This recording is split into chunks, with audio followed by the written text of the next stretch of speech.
सर्वमंगल मांगल्ये शिवे सर्वार्थ साधिके शरण्ये त्र्यंबके गौरी नारायणी नमोस्तुते। तर आता लवकरच मकर संक्रांत येत आहे।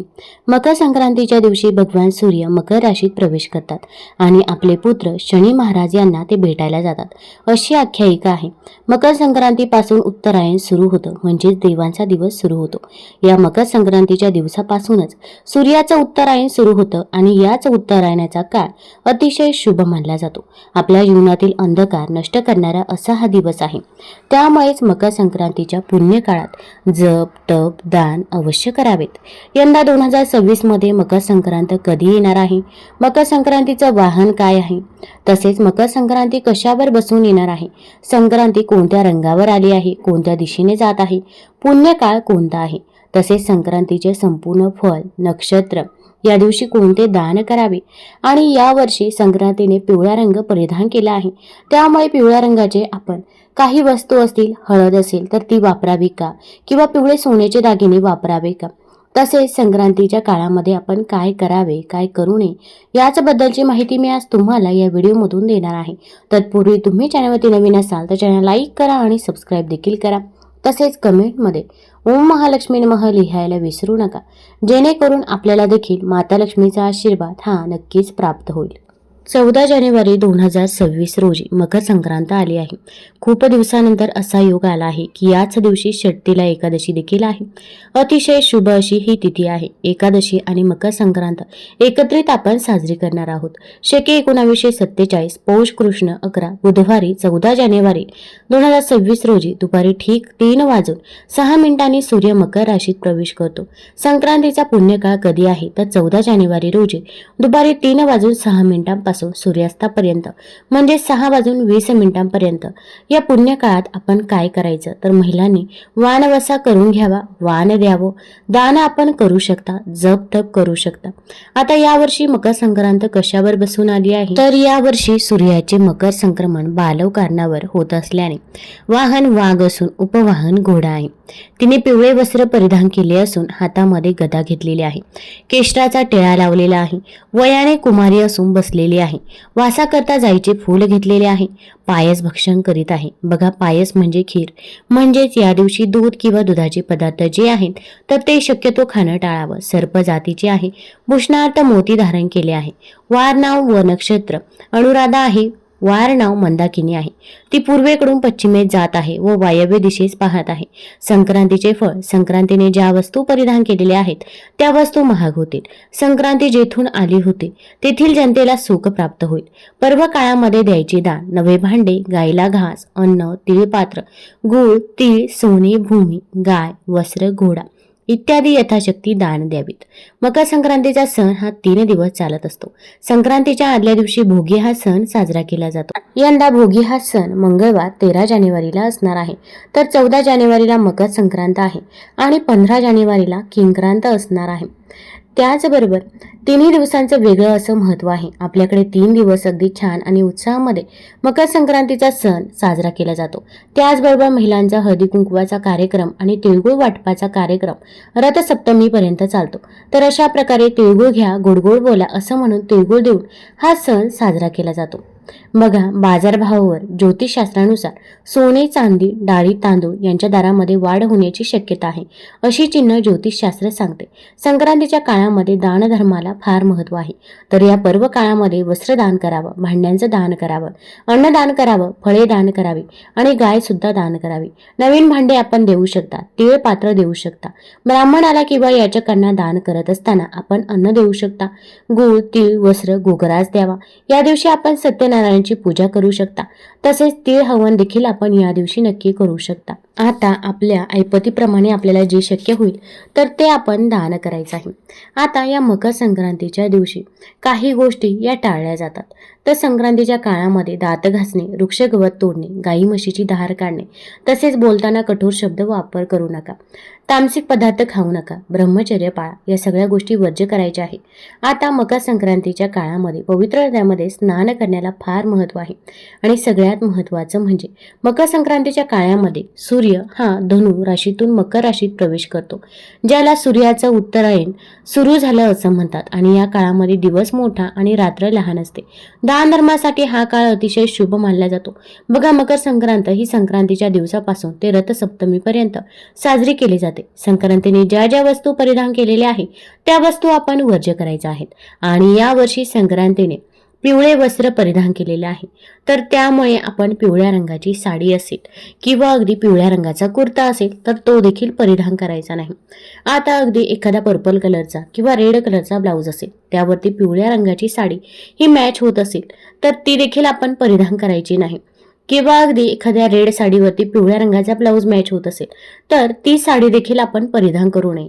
एखाद्या साडीला खूपच मोठी पिवळ्या रंगाची बॉर्डर असेल तर ती देखील आपण साडी परिधान करायची नाही. एकंदरीत तर आपल्याला पिवळा रंग हा पूर्णपणे वर्ज्य करायचा आहे. पिवळ्या रंगाचं कोणतंही वस्त्र आपण मकर संक्रांतीच्या दिवशी चुकूनही परिधान करायचं नाही. आता पिवळी साडी आपण परिधान करू शकत नाही, मग त्याऐवजी तुम्ही अगदी काळ्या रंगाचे वस्त्र देखील परिधान करू शकता.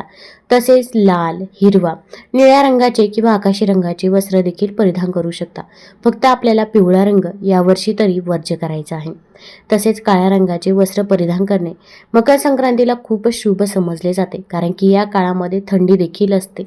तसेच सुतक असेल किंवा मासिक धर्म असेल किंवा अगदी एखादा वर्ष श्राद्धाचा कार्यक्रम असेल तर अशा काळामध्ये आपण एखादी साडी परिधान केलेली असेल, आता अगदी ती पिवळ्या रंगाची नसली तरी पण ती साडी आपण चुकूनही परिधान करायची नाही.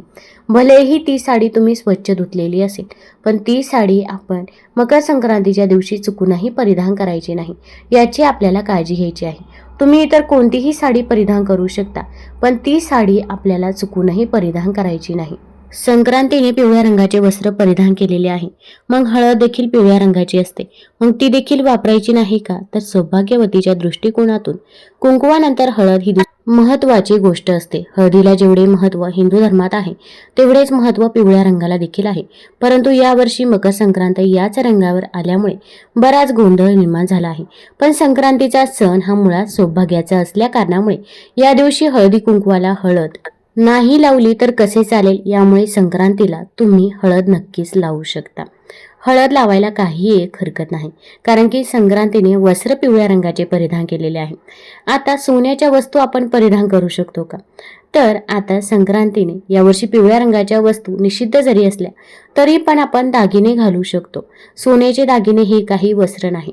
तसेच सोन्याचे दागिने हा देखील आपला एक अलंकारच आहे आणि हा शुभ अलंकार आहे. सोने परिधान केल्यामुळे माता लक्ष्मी ही आपल्यावरती प्रसन्न होत असते आणि सौभाग्यवती स्त्री ही सोन्याचे दागिने नक्कीच घालू शकते. त्यामुळे या संक्रांतीच्या दिवशी तुम्ही अगदी सोन्याचे दागिने घालू शकता, तसेच हळद देखील वापरू शकता. आता जे काही नकली दागिने आहेत तर ते शक्यतो तरी आपण वापरायचे नाही किंवा पिवळ्या रंगाचे तुम्ही वापरू नका. अगदी पिवळ्या रंगाच्या बांगड्या असतील, आता पिवळ्या रंगाच्या सोन्याच्या बांगड्या असतील तर सोन्याच्या बांगड्या नक्कीच तुम्ही वापरू शकता. पण ज्या काही पिवळ्या रंगाच्या दुसऱ्या बांगड्या असतील, प्लॅस्टिकच्या बांगड्या असतील तर त्या चुकूनही वापरायच्या नाही. तुम्ही हिरव्या रंगाच्या किंवा लाल रंगाच्या बांगड्या नक्कीच परिधान करू शकता, पण त्यामध्ये देखील काही नियम आहेत तर ते आपण पाळायचेच आहे. ज्योतिषशास्त्रानुसार हिरव्या बांगड्या दान केल्याने बुध ग्रहाचा आशीर्वाद मिळतो आणि विवाहित महिलांना पुण्य प्राप्त होते. वास्तुशास्त्रानुसार बांगड्या वाजवल्याने घरात सकारात्मक ऊर्जेचा संचार देखील वाढतो. वैज्ञानिक दृष्टिकोनातून हातात बांगड्या घालणाऱ्या महिलांचे आरोग्य देखील चांगले राहते, कारण बांगड्या घातल्याने श्वसन आणि हृदयाशी संबंधित समस्या कमी होतात. बांगड्या घातल्याने मानसिक संतुलनही सुधारते आणि महिलांना कमी थकवा देखील जाणवतो. विज्ञानानुसार मनगटाच्या खाली 6 इंचापासून एक्युप्रेशर पॉइंट्स असतात. त्यांच्यावरील दबावामुळे शरीर निरोगी राहते. अशा परिस्थितीमध्ये हातात बांगड्या घालून महिला उत्साही राहतात. आता या बांगड्या घालत असताना आपण एका हातामध्ये जर तुम्ही 9 बांगड्या घातल्या असतील तर दुसऱ्या हातामध्ये आपल्याला 10 बांगड्या घालायच्या आहेत. आपण एका हातामध्ये एक बांगडी ही एक्स्ट्रा असू द्यायची आहे, याची आपल्याला काळजी घ्यायची आहे. अगदी मकर संक्रांत असो किंवा कोणताही सण असो, तुम्ही जेव्हा हिरव्या काचेच्या बांगड्या घालतात तेव्हा एक बांगडी एका हातामध्ये एक्स्ट्रा असू द्यायची आहे. तसेच अगदी तुटलेली पिचकलेली बांगडी चुकूनही परिधान करायची नाही. आपण हिरव्या काचेच्या बांगड्या या दिवशी आवर्जून परिधान करायच्या आहे किंवा लाल रंगाच्या परिधान करू शकता किंवा अगदी तुमच्या साडीचा जो कलर आहे त्या रंगाच्या तुम्ही बांगड्या परिधान करू शकता. फक्त पिवळा रंग वर्ज्य करायचा करायचा आहे. सोन्याच्या बांगड्या चालतील, पण दुसऱ्या पिवळ्या प्लॅस्टिकच्या बांगड्या आपण चुकूनही परिधान करायच्या नाही. आता पिवळ्या रंगाचा अगदी आपण गजरा देखील लावायचा नाही का? तर संक्रांतीने हातामध्ये वासा करता जाईचं फूल घेतलेलं आहे, त्यामुळे आपण जाईच्या फुलाचा वापर चुकूनही करायचा नाही. मग इतर जे काही फुलं आहेत तर त्या फुलांचा तुम्ही वापर नक्कीच करू शकता. मग अगदी मोगरा असेल, गुलाबाचं फूल असेल तर त्या फुलांचा तुम्ही अगदी गजरा देखील बनवू शकता. फक्त आपल्याला जी काही जाईची फुलं आहेत तर त्या जाईच्या फुलांचा वापर चुकूनही करायचा नाही, याची आपल्याला काळजी घ्यायची आहे. आता संक्रांतीला काही चुका चुकूनही करायच्या नाही. आता तसे तर आपण अगदी अंघोळीच्या अगोदर काही पदार्थ देखील सेवन करत असतो, पण मकर संक्रांतीच्या दिवशी चुकूनही अंघोळ केल्याशिवाय अन्नाचे सेवन करू नये. अगदी चहा देखील घ्यायचा नाही. चुकूनही तुम्ही असे केल्यास सेवन केले अन्न अशुद्ध व विषारी बनते असे देखील मानले जाते. मकर संक्रांतीच्या दिवशी नदीवर जाऊन स्नान करणे व दान करण्याला अनन्यसाधारण महत्त्व आहे, परंतु या दिवशी विसरूनही तेलाचे दान करू नये. मकर संक्रांतीच्या दिवशी तेल दान करणे अशुभ मानले जाते.